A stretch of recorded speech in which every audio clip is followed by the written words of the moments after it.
Okay. So, wat ek sou gedoen het, is om eers so geteken het.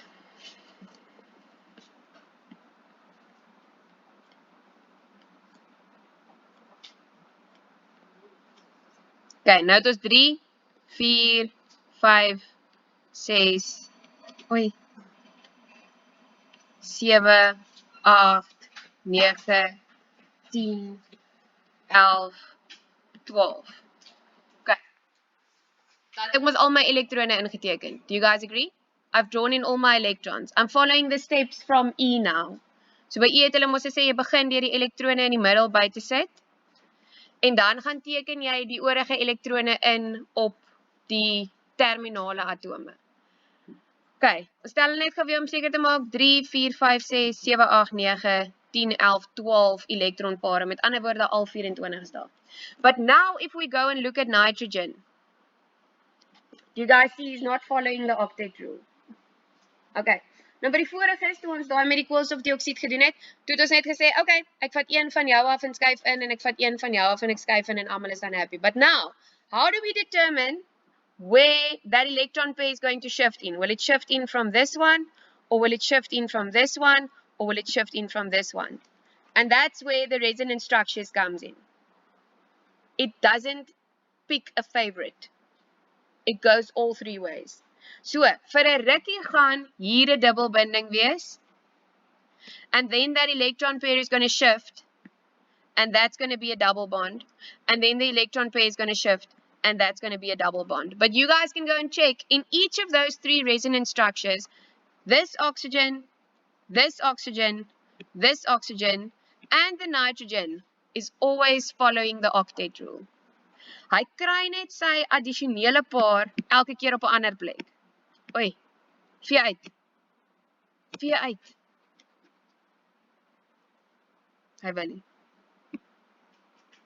Daai is nou gemors.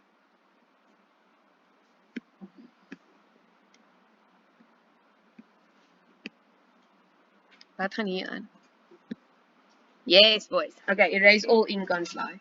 Okay, goed. En dan gaan teken jy daai resonantsstrukture. Die belangrike ding wat julle vir my moet sien is daai two-way pyltjie. Wat vir jou sê, hy swap tussen die ene en daai en daai en daai en daai en daai en. En die ander belangrike ding wat julle vir my moet sien is daai funky hakkie. The strange bracket with the minus on the outside. Okay, jy gaan punte verloor as jy dit nie so teken nie. A question that I always get asked, does it matter in which order we have them? So the double bond has to be on the left, then the double bond in the in the bottom, and then the double bond on the right. It doesn't matter. Solank jou 3 van mekaar verskil, is dit 100% ja en nee.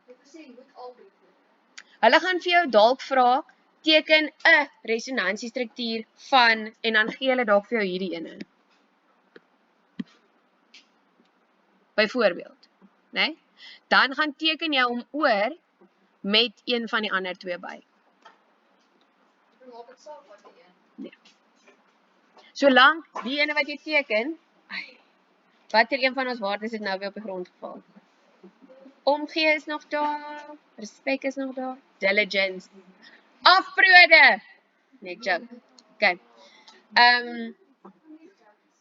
Jomma, julle skryf maandag. Paniek.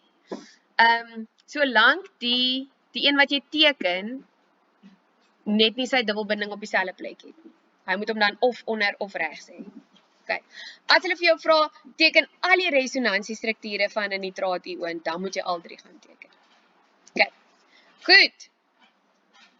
Die slideshow is besig om te breek, sien julle? Hy wil nie meer nie, maar ons gaan aan. Now the previous one had an extra electron that we had to accommodate. Hy was 'n negatiewe ion. Nou gaan ons gaan na wanneer ons 'n positiewe ion het. So 1.9, and that's the last one that we have to do for this period, is a dative covalent bond. Highlight the definition for yourself, please.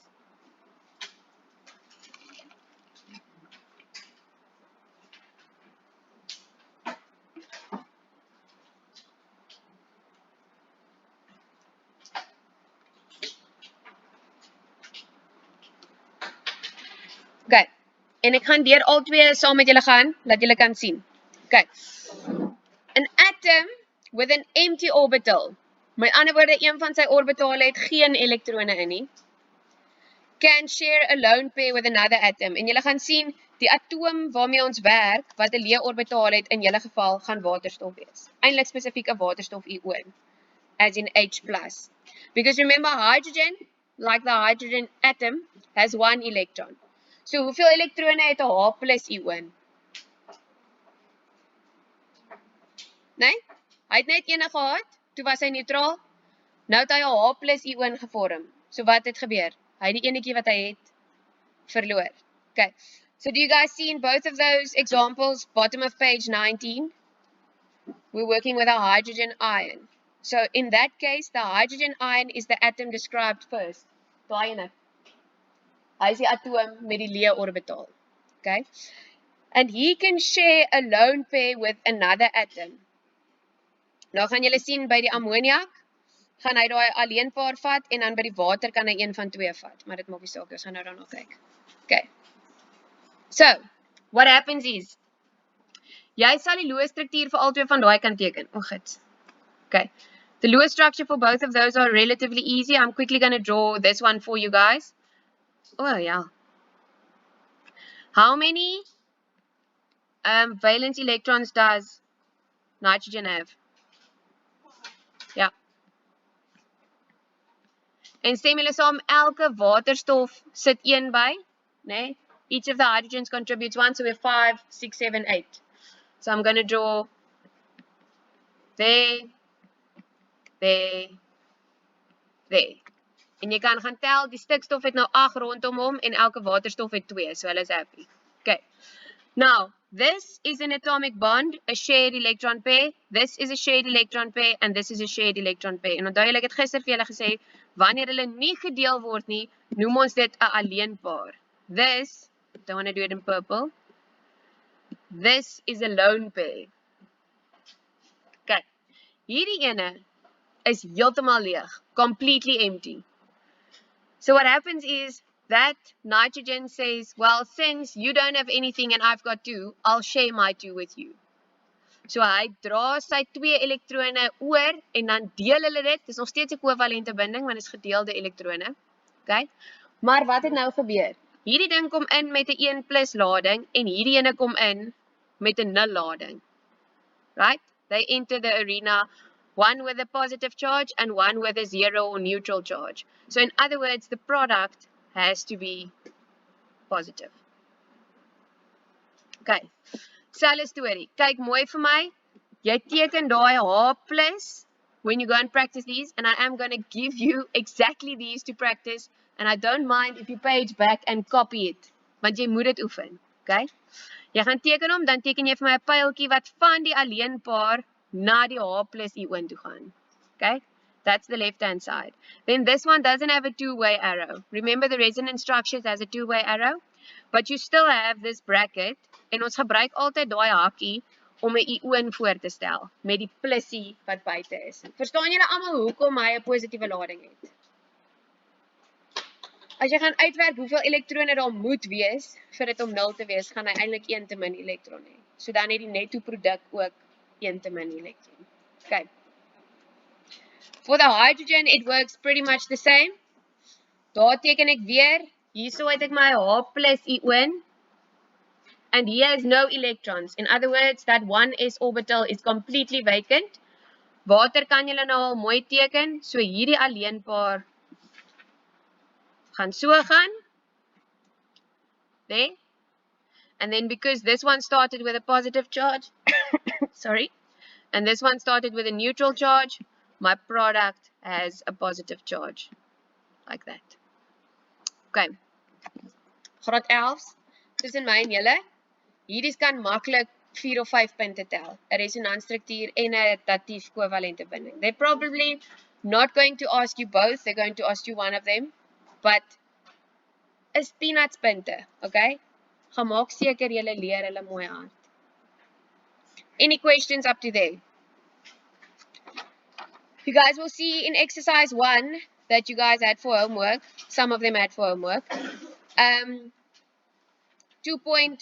question 2, they ask you, what are valency electrons? What are resonance structures? What are dative covalent bonds? So it is important that you know the definitions of those three. En dan vra hulle vir jou by nommer 3, gebruik 'n Lewis struktuur en teken die resonansstrukture van NO3. Dis letterlik dit, NO3-, sorry. Literally that you have to draw. So I would advise you to go and practice that. En voordat jy skryf, moenie net daarna kyk en dink, o ja, dis maklik nie. Gaan teken hom 'n paar keer vir jouself uit, dat jy weet waar kom die pyltjies, waar kom die minusse en alles. En dan by nommer 4 vra hulle vir jou, gebruik die Lewis strukture to illustrate the sharing of a lone pair of electrons during the formation of a dative covalent bond in ammonium. So weer eens, presies daai ene. Gaan teken hom, gaan oefen hom. Okay. En die hydronium-ion moet julle ook oefen. Goed, dan in julle handboeke skiep ons nou eers oor 'n bietjie.